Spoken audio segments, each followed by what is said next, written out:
Sundarban, the most largest mangrove forest in the world, যেখানে প্রতি পদে পদে রয়েছে মৃত্যুর হাতছানি। এখানে আপনার কথা কেউ শুনবে না, কিন্তু আপনি প্রকৃতির কথা শুনতে বাধ্য, নয়তো মৃত্যু অবধারিত। প্রায় ৬,০০০ থেকে ৭,০০০ বছর আগে সুন্দরবন গঠিত হয়েছিল কোনো এক প্লাবনের পর।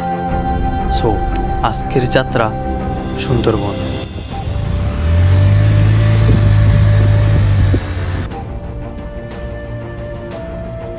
হ্যালো ভিউয়ার্স, আসসালামু আলাইকুম। রাইট নাও আমরা এখন আছি সুন্দরবনের গভীরে, আর পাশেই ছুটে চলেছে ঢাংমারি নদী।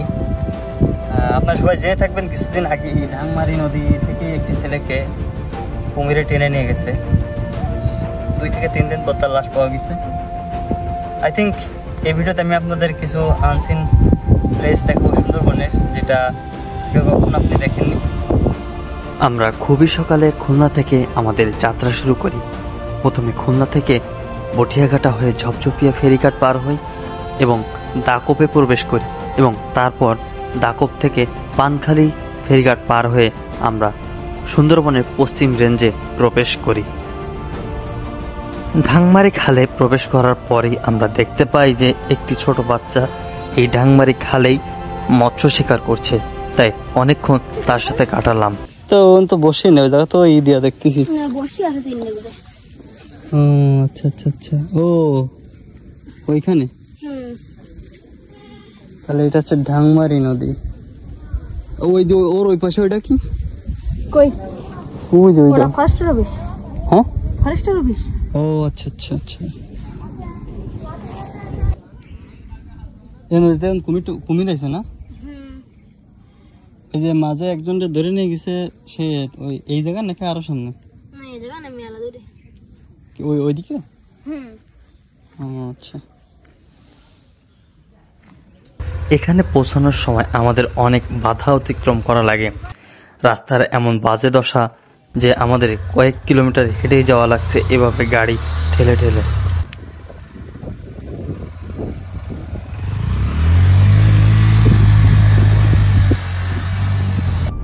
তারপরও অনেক কষ্টে পৌঁছে যাই সেই কাঙ্ক্ষিত জায়গায়, এবং সেখানে গিয়ে জেলেদের সাথে যোগাযোগ করে তাদের বোটের মাধ্যমে আমরা সুন্দরবনের গভীরে যাওয়ার সিদ্ধান্ত গ্রহণ করি, এবং এরপরে সুন্দরবনের ভয়ঙ্কর সৌন্দর্য উপভোগ করতে করতে আমরা চলে যাই একটি চরে, এবং সেখানে গিয়ে জেলেরা মাছ ধরে এবং আমরা তা উপভোগ করি।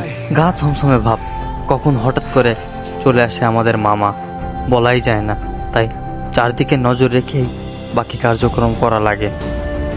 এখানে প্রত্যেকটি জেলের জীবনই অনিশ্চিত, কারণ কখন কি ঘটে যেতে পারে একমাত্র প্রকৃতিই জানে।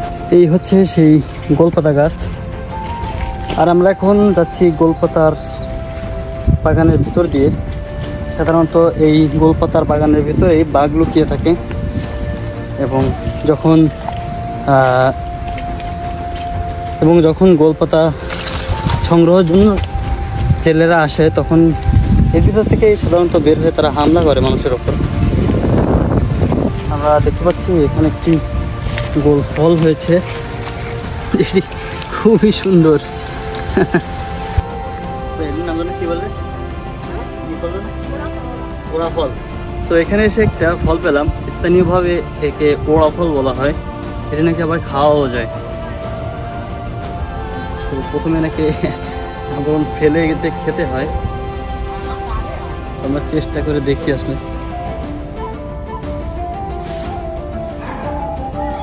খেয়ে দেখে আসলে কেমন লাগে। মেবি এইটাই খেতে হয়।